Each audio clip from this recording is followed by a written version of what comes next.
সিলেটের MC college ছাত্রাবাসে ছাত্র শিবিরের কর্মীদের বর্বর হামলায় মিজানুর রহমান রিয়াদ নামে এক শিক্ষার্থী গুরুতর আহত হয়েছেন। বুধবার ছাত্র শিবিরের সেক্রেটারি জওহর লুকমান মুন্নার নেতৃত্বে 10-12 জন শিবির কর্মী তার রুমে হামলা চালায় এবং লোহার রড দিয়ে বেধড়ক মারধর করে। বর্তমানে তিনি Sylhet MAG Osmani medical college হাসপাতালে চিকিৎসাধীন রয়েছেন। আহত রিয়াদ ইংরেজি বিভাগের 3য় বর্ষের শিক্ষার্থী এবং ছাত্রাবাসের প্রথম ব্লকের 101 নম্বর কক্ষের বৈধ আবাসিক ছাত্র। হামলার সময় তার রুমমেট বাংলা বিভাগের মাস্টার্সের শিক্ষার্থী জুনায়েদ আহমেদ উপস্থিত ছিলেন। কলেজের ইংলিশ ডিপার্টমেন্টের শিক্ষার্থী মোহাম্মদ মিজানুর রহমান রিয়াদ ছাত্র শিবিরে আমার রুমের মাঝে আইয়া ভাই আমি রুমের ঢোকার মাত্র ছাত্র শিবিরে আইয়া আমার রুমের মাঝে আমার উপরে আক্রমণ করছে। ওই 5 ইঞ্চি রোড আরও বড় রোড হইব ভাই, এত বড় রোড দিয়ে সবাই আমার প্রায় এখানে তারা মানুষ ছিল ভাই আপনার এই 8 থেকে 10-12 জন লাগা। এরপরে আরও মায়ের যখন শুরু হয়েছে ভাই আরও আইসে মানুষ, আর আমি আর মা হিরোর স্টেশন শুরু করে ভাই আর আমি এই সময় আর হইতাম ভাই হইতে হয় না ভাই, আমার সারা পিক উঠে করে অবস্থা খারাপ। সম্প্রতি কুয়েটের সংঘর্ষের ঘটনায় রিয়াদ ফেসবুকে মন্তব্য করেন, কিসের জন্য এত ত্যাগ করলাম, দিনের বেলা পুলিশের টিয়ার শেল আর লাঠিচার্জ, রাতে পালিয়ে থাকলাম, সন্ত্রাসমুক্ত ক্যাম্পাসের স্বপ্নে এত ছাত্র প্রাণ দিল, এখন যদি গুপ্ত সংগঠনের নেতাকর্মীরা ক্যাম্পাসে ত্রাসের রাজত্ব কায়েম করে বসেন তাহলে এই ত্যাগের মূল্য কি?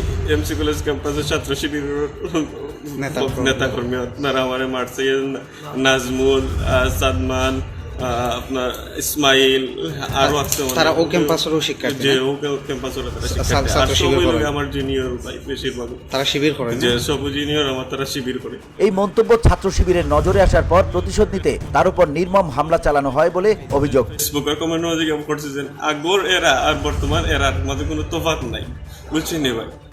ও কমেন্টের উপরে তারা নির্ভর করে আমার অবস্থা খারাপ করে।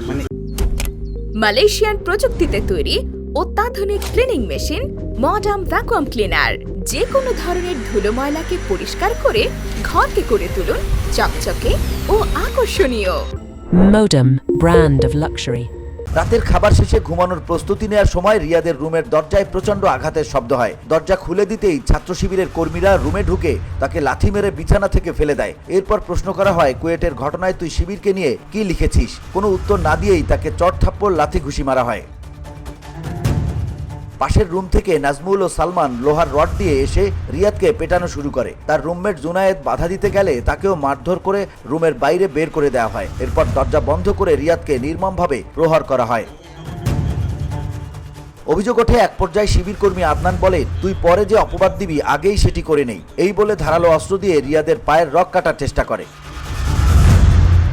রুমের বাইরে থাকা জুনায়েদের আত্মচিৎকারে ছাত্রাবাসের শিক্ষার্থী ও কর্মচারীরা ছুটে আসেন। পরিস্থিতি ঘোলাটে হয়ে গেলে হামলাকারীরা রক্তাক্ত অবস্থায় রিয়াদকে টেনে এনে বাইরে ফেলে দেয় এবং তাকে পুলিশে দেওয়ার হুমকি দেয়।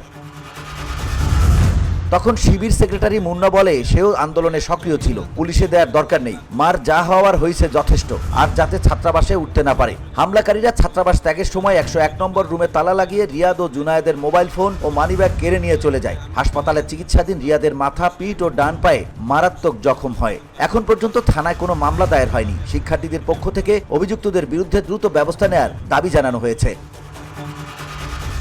VOD Bangla news desk.